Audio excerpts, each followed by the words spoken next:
जब हम घुसते हैं तो जो गांव में घुसने का मेन रोड होता है उसके एक तरफ घुसते ही आपको बिखरा हुआ, फैला हुआ, अगली फेस के साथ गांव के हमें गोबर दिखाई देता है।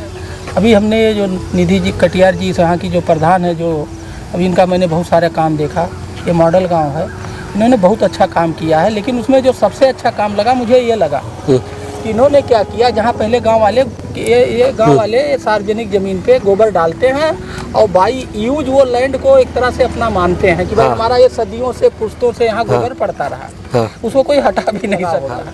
इन्होंने क्या किया, उसको दीवार के रूप से, दीवार से कंपार्टमेंट बना दिया और उसको कंपार्टमेंट बना करके एक एक कंपार्टमेंट अलाट कर दिया। तो जब इसको अलाट कर दिया इसको, तो जब ये अलाट हो गया, हर आदमी अपने कंपार्टमेंट में डाल रहा है। तो इसके कंपार्टमेंट में डालने से सबसे फायदा ये हुआ इसका कि एक तो जो गंदगी दिखती थी वो नहीं दिख रही है, उसका जो अगली फेस बनता था वो साफ हो गया। दूसरा, इसमें जो विवाद होते थे वो ख़त्म हो गए, सबकी बाउंड्री तय हो गई।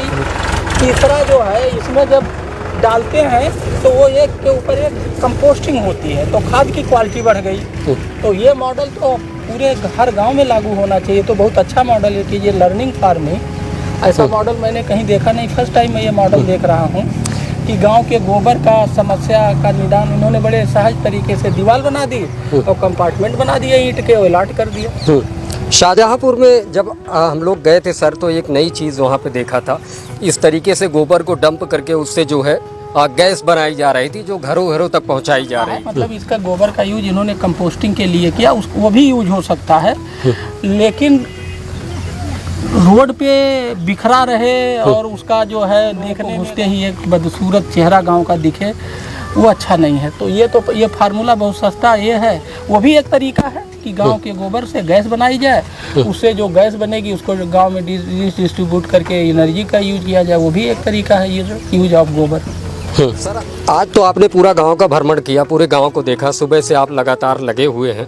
क्या कुछ मतलब जो है अभी कमी है या कुछ पूरा है उस तरीके से अदर गाँव से मिलाकर किस तरीके से देखते हैं इसे? इन्होंने गाँव में बहुत सारी, जैसे ये कि अभी पंचायत भवन बहुत शानदार बनाया है, कॉमन सेंटर बहुत बनाया, उसके ऊपर 2 स्कीम की और ये बता रहे हैं उसके छत पे करेंगे। और ये बहुत बड़ी लैंड है, इस पर ये बायोडाइवर्सिटी पार्क बनाने की सोच रहे हैं। एक मंदिर है, उसके बगल में एक तालाब है, तालाब को ये सौंदर्यीकरण करेंगे। उसके बगल में एक ज़मीन है, उस पर पार्क, ऑक्सीजन पार्क बनाने की हम लोग चर्चा कर रहे थे। ये अमृत, तो इनके करीब सबसे बड़ी एक बात अभी आप सामने देख रहे हैं कि प्लास्टिक बैंक इन्होंने शुरू किया। तो प्लास्टिक इस समय सबका दुश्मन है, तो ये जो शुरुआत की है ये सबसे डिफिकल्ट होता है, प्लास्टिक बैंक।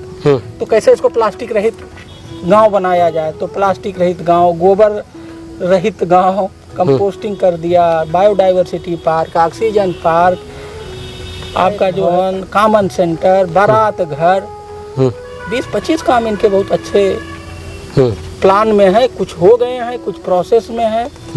और इससे ये साबित होता है जो हम लोग सोचते हैं कि गांव की तस्वीर, बहुत लोग कहते हैं गांव की तस्वीर नहीं बदली जा सकती, तो इस गांव की तस्वीर कैसे बदली और कैसे बदल रही है, देखने को मिल रहा है बदल रही है। तो मेरा ये मानना है, जो गांधी जी का सपना था रिपब्लिक विलेज का, ग्राम स्वराज की परिभाषा, अगर गांव के लोग चाह लें तो हो सकता है। उसका सबसे बड़ा उदाहरण ये गांव है। उसके सबसे बड़ी उदाहरण करने वाली इस गांव की प्रधान है, वो भी महिला है, मैडम निधि कटियार। तो ऐसा कुछ नहीं है और ये सबको करना चाहिए। पहले जब हम लोग आए थे तो प्रधान जी और उनकी टीम की एक्टिविटी यहाँ पर नज़र आ रही थी, और आज सर का साथ मिल रहा है, लगातार कदम से कदम चल रहे हैं, और ऐसे में लगता है कि जो चेहरे पर खुशियाँ थी वो दुगनी हो गई है, और भी कुछ बदलेगा जो हमें देखने को मिलेगा।